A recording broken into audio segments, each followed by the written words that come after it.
वर्णानामर्थ संघानाम मंगलानाम च कर्तार वर्णानामर्थ संघानाम रसानाम छंदसामपि मंगलानाम च कर्तार वंदे वाणी विनायको भवानी शंकरो वंदे श्रद्धा विश्वास रूपनो याभ्याम विना न पश्यन्ति सिद्धा स्वान्तस्तमीश्वरम्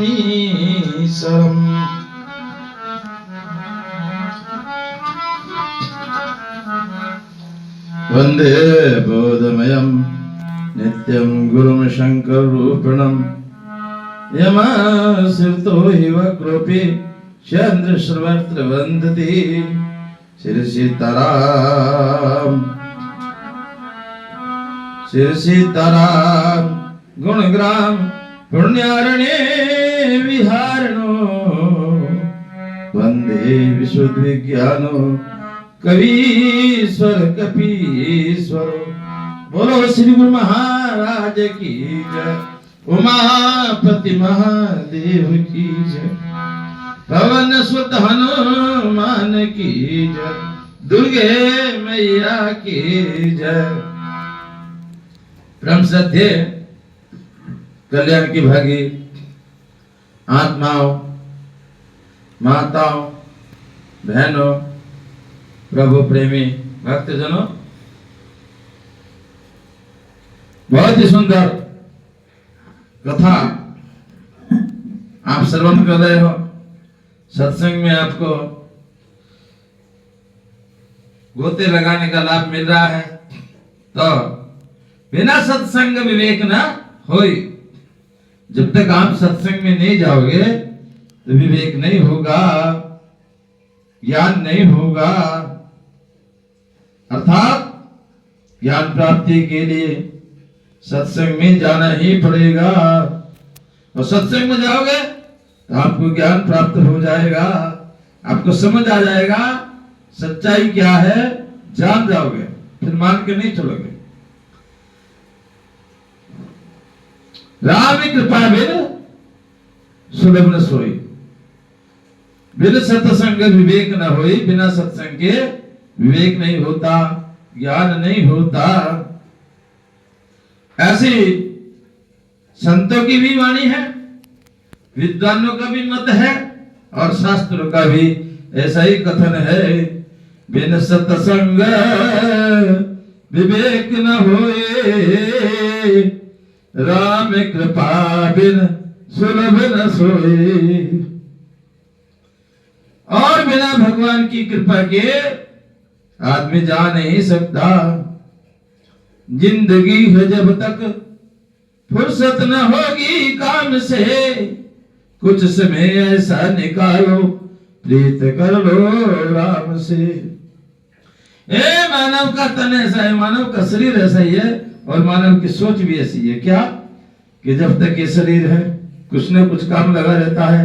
और भाई चलो सत्संग में चल दो, चलो कीर्तन में चलो, मंदिर में चलो। कह नहीं अभी मेरा ये काम पड़ा है, अभी मेरा वो काम पड़ा है। अर्थात उसको समय ही नहीं भगवान के मंदिर में जाने का, समय नहीं सत्संग में जाने का, भगवान का कीर्तन करने का समय नहीं। दुनिया भर के काम करेगा लेकिन भगवान का भजन नहीं करेगा। यहाँ ये कह रहे बिन सत्संग विवेक न होए, राम कृपा बिन सुलभ न सोए। और ये धारणा है इसमें क्या, राम कृपा बिन सुलभ न सोई। ये सच्चाई है। जब तक भगवान की कृपा नहीं होती, जब तक भगवान की दया नहीं होती, जब तक भगवान की इच्छा नहीं होती तो आप सत्संग में जा ही नहीं सकते। क्या खाली पड़े घर में, कुछ न कुछ काम लग जाएगा। और इससे भी मजे की बात ये देखने में आता है, जब भी आप भजन कीर्तन सत्संग की तरफ चलने की सोचोगे तो उसी समय कोई तुम्हारा मिलने वाला अनचाहे आके घर में बैठ जाएगा। अब आप तैयार थे जाने को सत्संग में, कीर्तन में, भगवान के भजन में या मंदिर में, लेकिन वो आके बैठ गया और दुनिया भर की बातें करने शुरू कर देगा। अर्थात कोई ना कोई इस तरह का रोड़ा अटक जाएगा, ऐसे कोई बाधा आ जाएगी, नहीं जाने देगा। ईश्वर की लीला ऐसी है। कैसे? हर आदमी चाहता है। मजे की बात तो ये, ज्ञान सबको है कि संसार झूठा है, एक ईश्वर ही सच्चा है। सभी चाहते हैं भगवान का भजन करें, सभी चाहते हैं आवागमन के लक 84 से छूटे, सभी चाहते हैं लक 84 की जो योनि का आवागमन है ये छूट जाए, लेकिन कर नहीं पाते। क्यों? जब तक उसकी कृपा नहीं होती। हजारों हजार लाखों कुंभ मेले में हम देखते हैं एक से एक सुंदर जवान, छोटे छोटे बच्चे भी 10-10, 12-12 साल के भी हैं और साधु बन रहे हैं। कई बार हमारे दिल में आता है इन्होंने कौन सा ज्ञान सीख लिया, अभी से साधु बन रहे हैं। वास्तव में कई कई जन्मों का हमारा जो कर्म होता है, जो हम कर्म करते रहते हैं, संस्कार रूप में वो साथ साथ चलते रहता है। और जब कोई हमारा अच्छा कर्मों का संस्कार उदय होता है, तब हमको सत्संग की सूझती है, तब हमको चलो भाई भगवान का भजन करो, सब छोड़ छाड़ करके। भगवान शंकर जी कहते हैं ना, उमा कहो में अनुभव अपना, सत हरे भजन जगत सब सपना। कौन नहीं जानते? सब जानते, सपना जैसा है संसार, लेकिन फिर भी इसमें मगन है, बंधे हुए हैं, इस सपने में ही बंधे हुए हैं। इसमें आज एक, उसमें भी पर नारी दूसरे की स्त्री और दूसरे की माया नरक में लेके जाती है।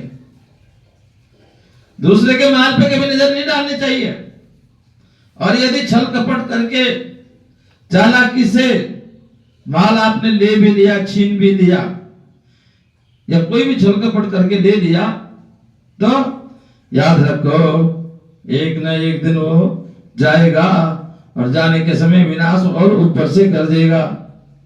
महाभारत के बारे में सब जानते हो, हैं? छल से, कपट से दुर्योधन ने, शकुनी ने छल कपट से जुआ खेला, और जुआ खेल करके पांडवों को फंसा लिया, उनका राजपाट सब ले लिया, और ऊपर से 12 साल का वनवास दे दिया छल कपट करके। हैं? पांडव 12 साल का वनवास भी काट के आ गए, लेकिन दुर्योधन फिर भी उनका राज देने को तैयार नहीं है। जो समझदार लोग होते हैं वो सभी कोशिश करते हैं भाई किस तरह से समझौता हो जाए, झगड़ा नहीं होए, हैं? और कुछ ले दे करके या कुछ ऊंच नीच करके समझौता हो जाए। आप सभी जानते हो महाभारत के युद्ध में भी समझौता करने की बहुत कोशिश हुई। दूत एक दूसरे के यहाँ आए गए और समझाने के, समझौते की कोशिश किया गया, लेकिन कोई समझौता नहीं हो रहा। आखिर में भगवान कृष्ण जी ने, खुद भगवान नारायण, 3 लोग 14 भवन के स्वामी हैं, उन्होंने भी तो चलो एक बार कोशिश करके देखता हूं, और वह पहुंच गए हस्तिनापुर धृतराष्ट्र के दरबार में, और उन्होंने जाकर के धृतराष्ट्र को समझाया कि ये महाभारत का अगर युद्ध होएगा तो पता नहीं कितने योद्धा मरेंगे, इधर से भी मरेंगे उधर से भी मरेंगे, कितनी माताएं बेवा अर्थात रांड हो जाएंगी, कितने बच्चे अनाथ हो जाएंगे, इसलिए इसको रोको। धृतराष्ट्र कहने लगा, दुर्योधन नहीं मानता, कहने फिर दुर्योधन भी नहीं बचेगा और आप भी रोओगे। फिर भगवान ने बहुत समझाया उसको, और दुर्योधन कृष्ण भगवान के ऊपर है?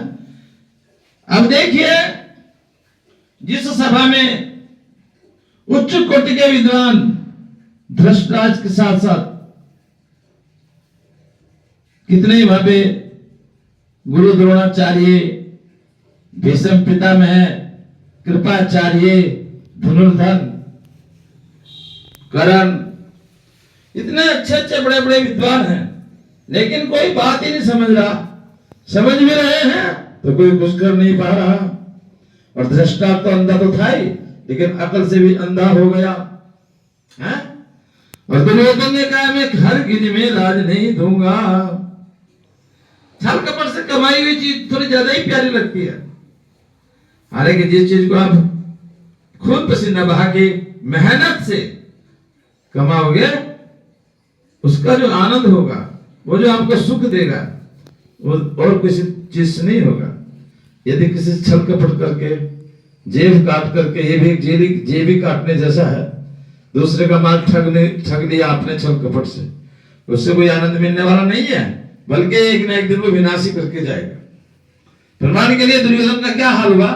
100 भाइयों के साथ लेकर के मरा, लेकिन